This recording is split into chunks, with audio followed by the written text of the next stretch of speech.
Hello everyone, manso na alas sa tanan. So ipakita na ako ang mga na-damage ng bagyong Tino. Last 2 days ago kaya itong Lunes ang may sa pag-landfall dito sa amo sa Surigao. Actually, ang chika ato is Odette 2.0 but sorry kayo lang si mga anhangi. So dili karadyo ko. Pareha sa Odette na hapa mga zutanan. So ang mga nanganhapa ini is mga saging sanan mga dili karadyo kong ligo ng mga kahon. So pasalamaton gyapon kami kay dili karadyo kong kusog ang hangin ni just. So kaya may mga tumba ng mga saging tapos may mga puso usab na nga tumba so di man revive sayang na.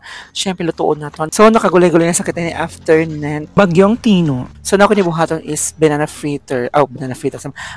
blossom fritter since kay ganun man magsalad na kay yung may lagi ko may lupi kay gikan pa man kami ginagkuan nagpadayag. So kung yung mga tawag na makitaan sa gikan na paghangin-hangin, no why not? Na kaya may ako nakitaan so himon ko lang ng banana fritters. So first ako zalapuhan kay para muhutok para kay pagtagtad dali ra kay kun hilaw ni mo sa kuan nay maldigay padugay ba sa maluto. So mas better ko zalat andaan kay para pagtagtad ng pino is dali ra kasan hutok na siya. So ato sa pasubuhon ng 30 minutes and then after 30 minutes nalata na garo si Jess. So ready na ko sa i-chop into pino kay para pag fritters na to is basta kay dali ra ka.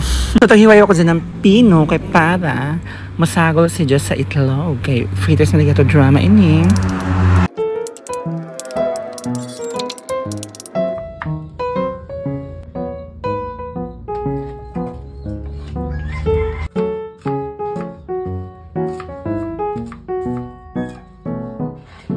Subutangan nato si Jana.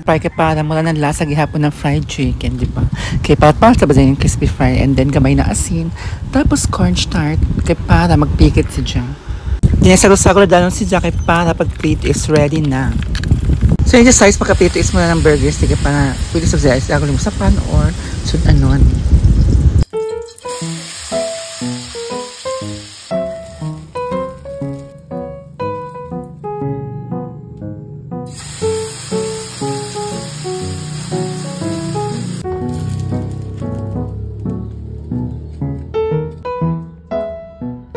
And so, luto na ito ba ng blossom fritters and then let's eat.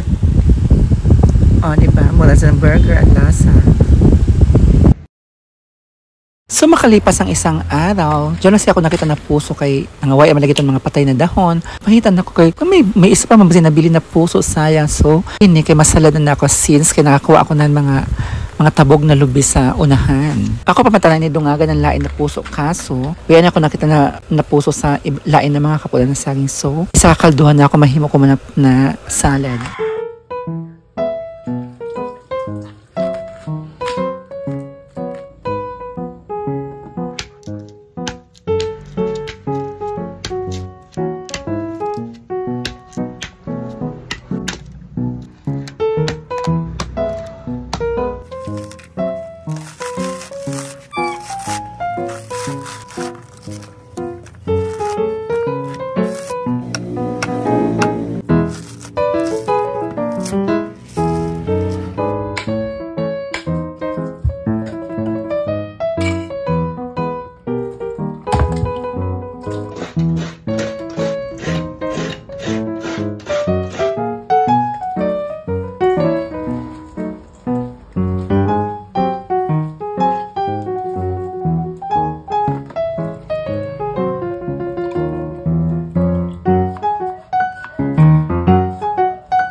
So, timplado na nato. Gusto ng saging na salad. So, mga una kita.